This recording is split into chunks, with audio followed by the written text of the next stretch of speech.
ingenuity, but it was also a plan that could turn the tide of the war. Zorax felt a twinge of guilt as he watched the humans prepare for battle, knowing that he had just betrayed everything he had ever believed in. But as he looked into their eyes, saw the determination and hope that burned there, he knew that he had made the right choice. Over the next few days, the humans put their plan into motion. Daring raids were launched against the Krill's supply lines, cutting off their flow of reinforcements and weapons. Sabotage teams infiltrated the invaders' ships, planting explosives and disabling critical systems. And at the heart of it all was a trap, a cunning ploy designed to lure the Krill's main fleet into a devastating ambush.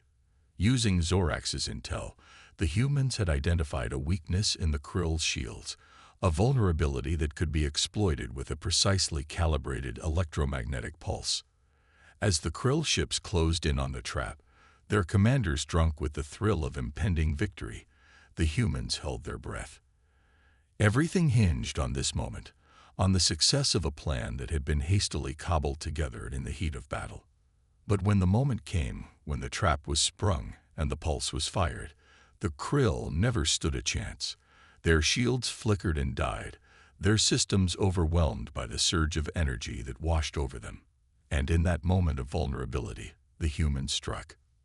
Fighter squadrons swarmed the helpless Krill ships, picking them off one by one with ruthless efficiency.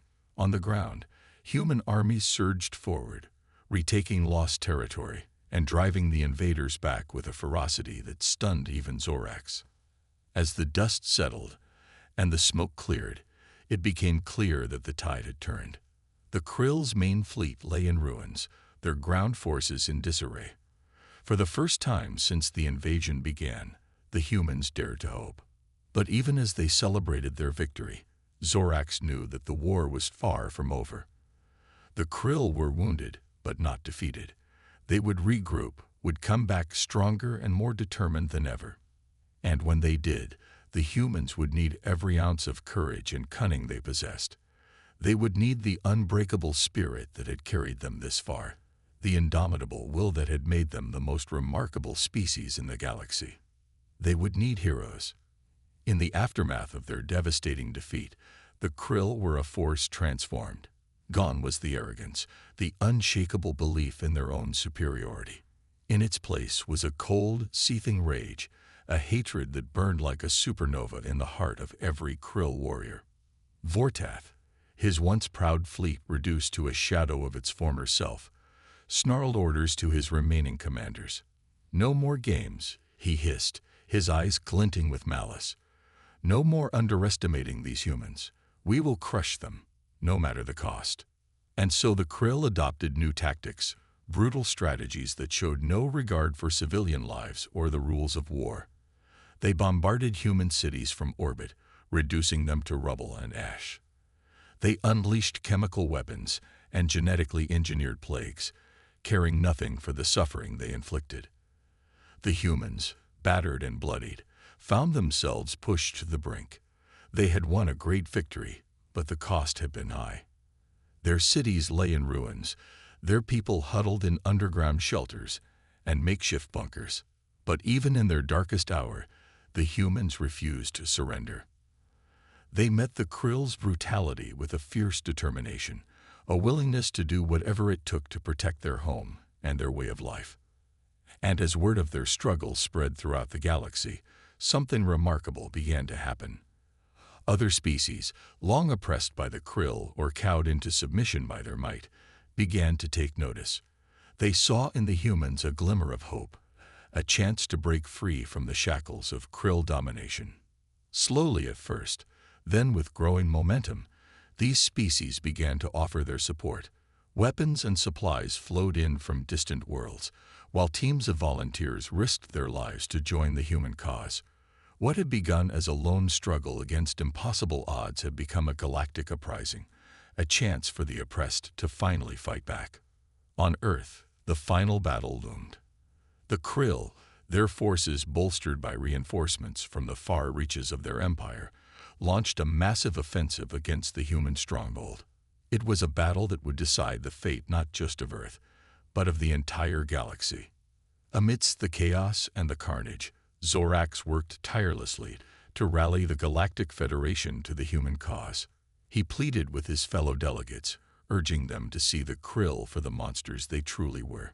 He spoke of the courage and resilience of the human spirit, of the indomitable will that had carried them through the darkest of times. The humans were outnumbered and outgunned, but they fought with a skill and bravery that left the Krill stunned. Aboard the flagship, Vortath snarled in frustration as his ship rocked under the impact of Earth's weapons. "Impossible," he growled. "These primitives should be cowering in fear, not fighting back." But fight back they did. On the ground, Earth's armies mobilized, meeting the Krill's ground forces with a wall of steel and fire. In cities and countrysides alike, the humans dug in, turning every street and building into a fortress. The Krill, for all their advanced technology, found themselves mired in a brutal ground war, their every advance met with fierce resistance. They had expected a quick victory, a chance to plant their flag and move on to the next conquest. Instead, they found themselves locked in a battle for every inch of ground, their casualties mounting with each passing day. As the war raged on, stories of human bravery and ingenuity began to spread throughout the galaxy. Tales of lone soldiers taking on entire Krill platoons, of makeshift weapons that could penetrate even the strongest alien armor. And with each story, a flicker of hope began to grow. Hope that perhaps the humans were not as weak as the galaxy had thought. But the Krill were far from defeated. With a snarl of rage, Vortath ordered his forces to redouble their efforts, to crush the humans' resistance no matter the cost.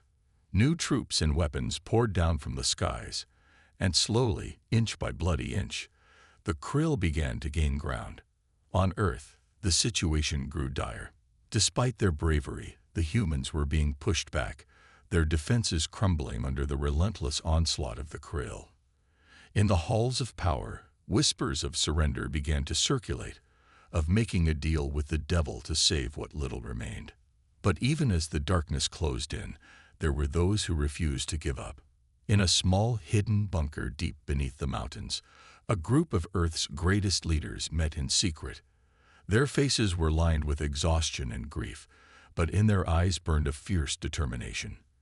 "We cannot let them win," said one, her voice trembling with emotion. "We cannot let the Krill extinguish the light of humanity. We must find a way."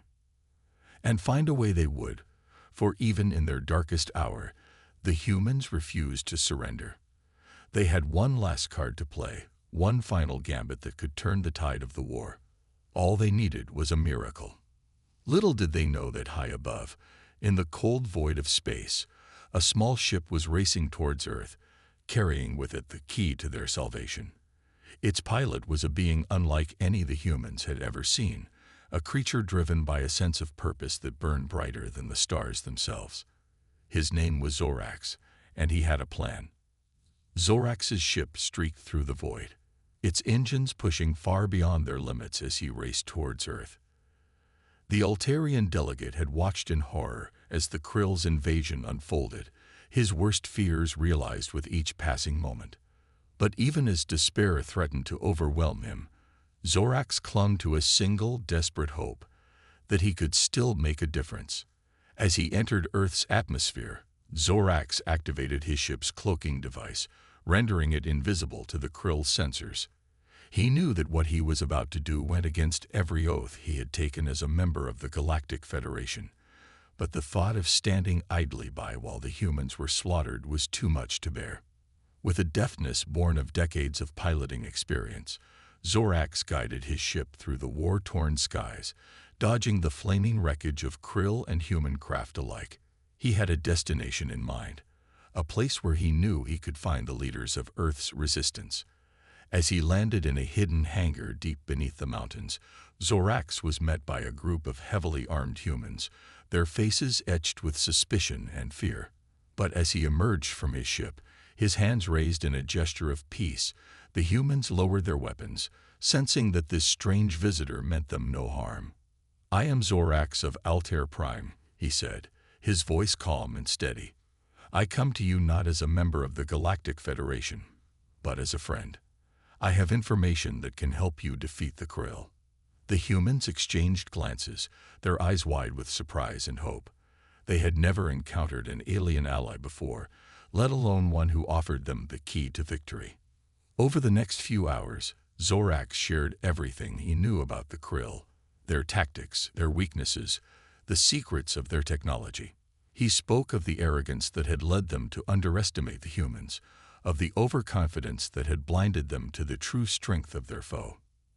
As the human leaders listened, a plan began to take shape, a daring gambit that would strike at the very heart of the Krill's invasion force. It was a plan that would require sacrifice, that would test the limits of human courage, and, in the grand halls of the Galactic Federation, thousands of delegates from across the cosmos gathered for an emergency session. At the center of the debate stood the Krill Empire, a ruthless regime known for its unquenchable thirst for conquest. Their latest target, a small, unassuming planet called Earth. Zorax, a seasoned delegate from the peaceful world of Altair Prime, listened intently as the Krill presented their case. They spoke of Earth's primitive technology, its divided nations, and its ripe resources waiting to be plundered. To the Krill, it was a perfect opportunity to expand their empire and crush another civilization beneath their boots. But as Zorax studied the holographic displays of Earth and its inhabitants, a growing sense of unease settled in his gut. There was something about these humans, with their tenacity and ingenuity, that gave him pause. He had seen countless worlds fall to the Krill, but this felt different. Rising to address the assembly, Zorax's voice rang out clear and strong. "Esteemed delegates of the Galactic Federation, I implore you to heed my words. The Krill's plan to invade Earth is not just misguided, it is insane." A murmur rippled through the crowd as Zorax continued. "The humans may seem primitive to us, but they possess a spirit and determination unlike any species we have encountered. They have faced extinction-level events and emerged stronger. They have split the atom and reached for the stars. If provoked, they will fight with a ferocity that will make us rue the day we underestimated them." The Krill delegate, a hulking creature named Vortath, let out a mocking laugh. The mighty Zorax, afraid of a handful of apes with sticks and stones. "Your cowardice is pathetic." Other delegates began to chime in, dismissing Zorax's warnings as unfounded paranoia. They spoke of the wealth and glory that awaited them on Earth, of the ease with which they would conquer the primitive natives. Zorax shook his head sadly, watching as the Federation descended into a frenzy of greed and bloodlust. He had seen this play out too many times before. The strong preying upon the weak, arrogance blinding them to the true dangers that lurked beneath the surface. As the session adjourned, Zorax knew that his words had fallen on deaf ears. The Krill would press ahead with their invasion plans, confident in their superiority and drunk on visions of victory. But in his heart, Zorax held on to a glimmer of hope, hope that the humans would prove him right, that they would rise up and show the galaxy the true meaning of strength. On board the Krill flagship, Vortath stood before his assembled war council, a cruel smile playing across his reptilian features. "The Federation has given us their blessing," he hissed. "Earth will be ours for the taking. Prepare the fleet. We depart at dawn." As the Krill ships powered up their engines and set course for Earth, Zorax watched from his quarters, a heavy weight settling on his shoulders. He had done all he could to warn them, to make them see the folly of their actions. Now, all he could do was pray. Pray that the humans were every bit as remarkable as he believed them to be. Little did Zorax know that on Earth, a glimmer of light danced across a radar screen deep within NORAD. A young lieutenant, her brow furrowed in confusion, double-checked the readings before picking up the phone. "Sir," she said, her voice trembling slightly, "we have incoming. You're going to want to see this." And so it began. A clash of civilizations, a battle for survival, and a reckoning that would shake the very foundations of the galaxy. The Krill thought they knew what they were getting into. They had no idea. The humans, They were just getting started. As the Krill invasion fleet materialized in Earth's solar system, they were met with an eerie stillness. The inexperienced among them mistook it for a lack of resistance, a sign that their conquest would be swift and painless. But the veterans, those who had seen the fires of war firsthand, knew better. They could feel it in the vacuum around them, the calm before the storm. On Earth, panic gripped the nations as news of the impending invasion spread like wildfire. But amid the chaos, a glimmer of determination took root. Differences were cast aside as old enemies became unlikely allies, united by a common threat. In bunkers and war rooms across the globe, Earth's greatest minds worked feverishly to devise a plan, to find some way to repel the alien menace that loomed above them. As the Krill ships entered Earth's orbit, they were suddenly met with a barrage of fire from the planet's surface.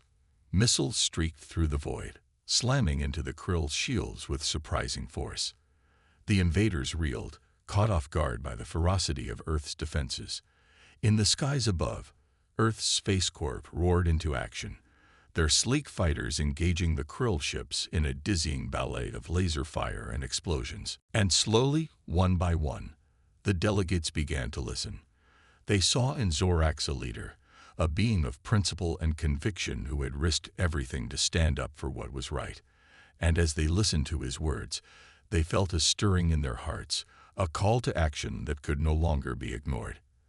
As the final battle raged on Earth, a second front opened up in the skies above. The ships of the Galactic Federation, long neutral in the conflict, suddenly appeared on the horizon, their weapons trained on the Krill fleet. Caught between the hammer of the human resistance and the anvil of the Galactic Federation, the Krill found themselves outflanked and outmatched. Their ships fell from the sky like burning stars, while on the ground their armies were driven back by a tidal wave of human and alien warriors. In the heart of the Krill command ship, Vortath watched in disbelief as his once mighty empire crumbled around him. He had been so close, so very close to ultimate victory. But he had underestimated the humans, had failed to see the strength that lay hidden beneath their soft exteriors. As the last of his defenses fell, and the human and Galactic Federation forces stormed his ship, Vortath felt a strange sense of calm wash over him. He had lived his life in the pursuit of power, had sacrificed everything for the sake of his own glory. But in the end, it had all been for nothing. As the soldiers burst into his command center, their weapons trained on his heart, Vortath looked up at them with a smile on his face. "You may have won this battle," he said softly, "but the Krill will never be defeated. We will rise again, stronger and more powerful than ever."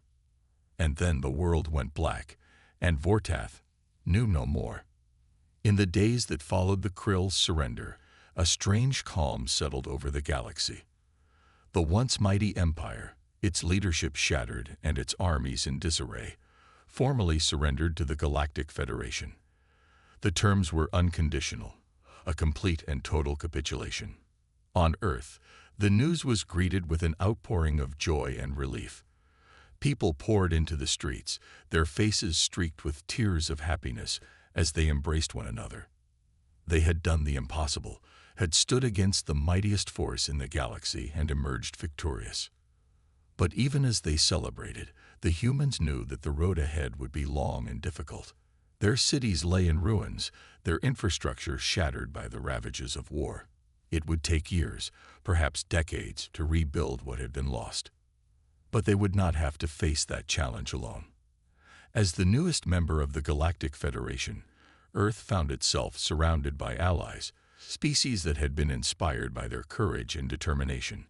Aid poured in from across the galaxy, as did offers of friendship and support. And at the center of it all was Zorax, the Altarian delegate who had risked everything to stand up for what was right. He was hailed as a hero, not just by the humans, but by all those who had suffered under the yoke of Krill oppression. In the halls of the Galactic Federation, Zorax found himself elevated to a new position of leadership. He became a voice for the oppressed, a champion of those who had been forgotten or marginalized. And he used that voice to push for change, to build a galaxy that was more just, more equitable, and more peaceful. On Earth, the process of rebuilding began. The humans, their spirits buoyed by their victory, and the support of their new allies, set to work with a will. They rebuilt their cities, their homes, and their lives, brick by brick and stone by stone. And as they worked, they told stories of the heroes who had saved them. They spoke of the brave soldiers who had fought on the front lines, of the brilliant scientists who had devised the strategies that had turned the tide of the war. And they spoke of Zorax, the alien who had believed in them when no one else would. Years passed, and slowly but surely Earth began to heal. The scars of the war faded, replaced by new growth and new hope. And as the humans took their place on the galactic stage, they did so with a newfound confidence and sense of purpose. They had been tested, had been pushed to the very limits of their endurance, but they had not been found wanting. They had proven themselves to be a species of courage, of resilience, and of indomitable spirit. And as they looked out at the stars, at the endless expanse of the galaxy that was now open to them, they knew that they were ready for whatever challenges lay ahead. They had faced the worst that the universe had to offer, and they had emerged stronger for it. For they were humanity, the species that had looked into the face of annihilation and refused to blink. They were the ones who had stood against the darkness and said, "No more." And they would never, ever be broken. As Zorax watched from the observation deck of the Galactic Federation headquarters, he felt a sense of pride and satisfaction wash over him. He had taken a great risk, had defied the very institution he had sworn to serve, but he had done so for the greater good, for the sake of a species that had captured his heart and his imagination. And as he looked down at the blue-green orb of Earth, spinning peacefully below, he knew that it had all been worth it. For in the end, what were laws and oaths compared to the unbreakable spirit of life itself? Zorax smiled, his eyes fixed on the horizon.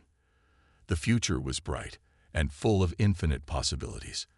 And as long as there were those like the humans, those who refused to surrender in the face of adversity, he knew that the galaxy would never truly be lost. For in the end, hope was the most powerful force of all. And as long as it endured, anything was possible.